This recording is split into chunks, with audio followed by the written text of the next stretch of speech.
Communication barriers are interferences that affect any of the interactions, participants, or parts. For example, the receiver, the sender, the message, the code, or the channel, which prevent the communication from being effective. In the following video, I will present you 5 common communication barriers. Language barriers are difficulties in communication experienced by people or groups when speaking different languages, or between individuals who have different linguistic abilities.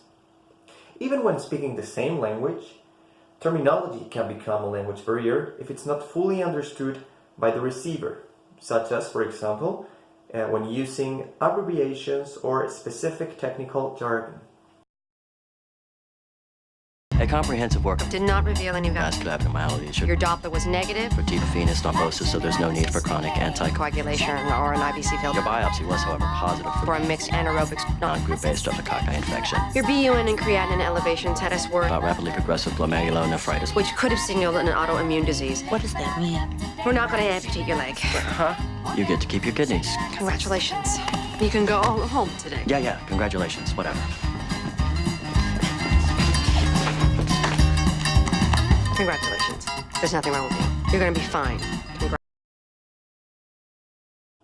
Psychological barriers create an obstacle for effective communication because if either the sender or the receiver aren't emotionally well, they won't be able to communicate properly. Some effects of psychological barriers include lack of attention, poor retention of the information, being disturbed or at the defensive, and a closed mind.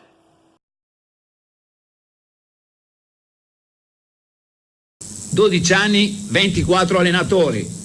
A caso, sarà mica sempre l'allenatore qua che deve pagare. Sempre l'allenatore. E i tifosi, diano una mano alla squadra oggi invece di contestarla. Che sono giovani, abbiamo fatto una squadra. Diano una mano. Abbiano i coglioni di dare una mano alla squadra. Io sono là 24 ore al giorno, io. 24 ore al giorno sono là io. Tutti i giorni, cazzo. E sono arrabbiato, non perché ho pareggiato, sono arrabbiato perché è uno schifo sta roba qua. Io non ho mai visto una roba del genere.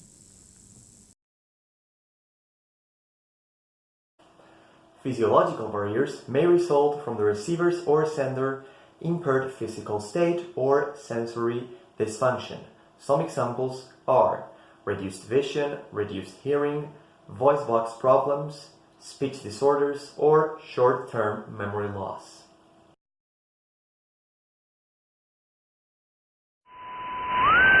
That sound. That's what some people are hearing all the time. So what's it like to have a constant screech in your ear that you can never escape? To never experience even a moment's silence, It was ringing and it was all-consuming. I was freaked out. I didn't know what was going on.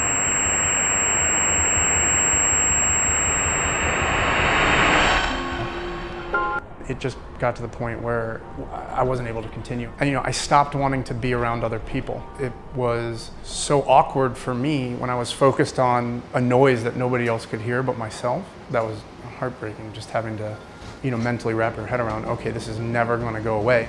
I'll tell you straight up, I was depressed for a long time.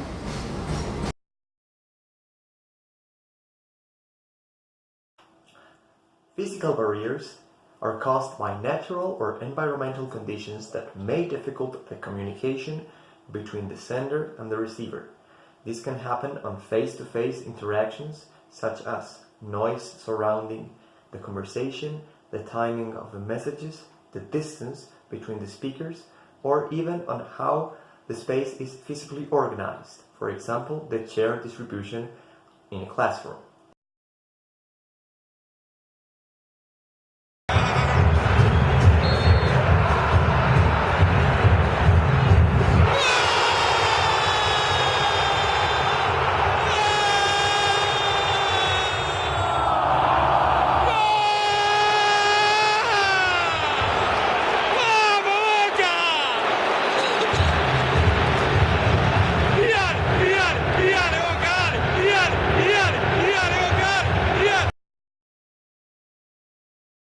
Attitudinal barriers are beliefs, perceptions, or behaviors which prevent people from communicating effectively.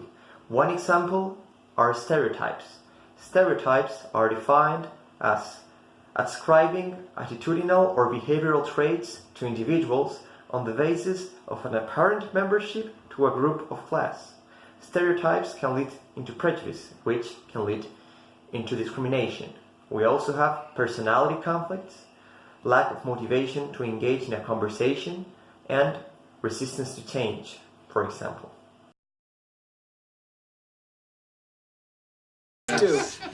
Hey, I'll do the intros, Greg. This is my sister Debbie. Hi. Oh, it's a bride to be. Nice to meet you. Congratulations. And her fiance, Dr. Bob. Oh, you call me Bob.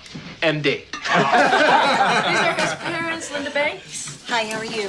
Nice to meet And you. the world famous plastic surgeon, Dr. Larry. Oh, now cut that out. You know, Greg's in medicine too, Larry. Oh, really? Yeah. What field? Nursing. That's good. No, really. What field? Nursing.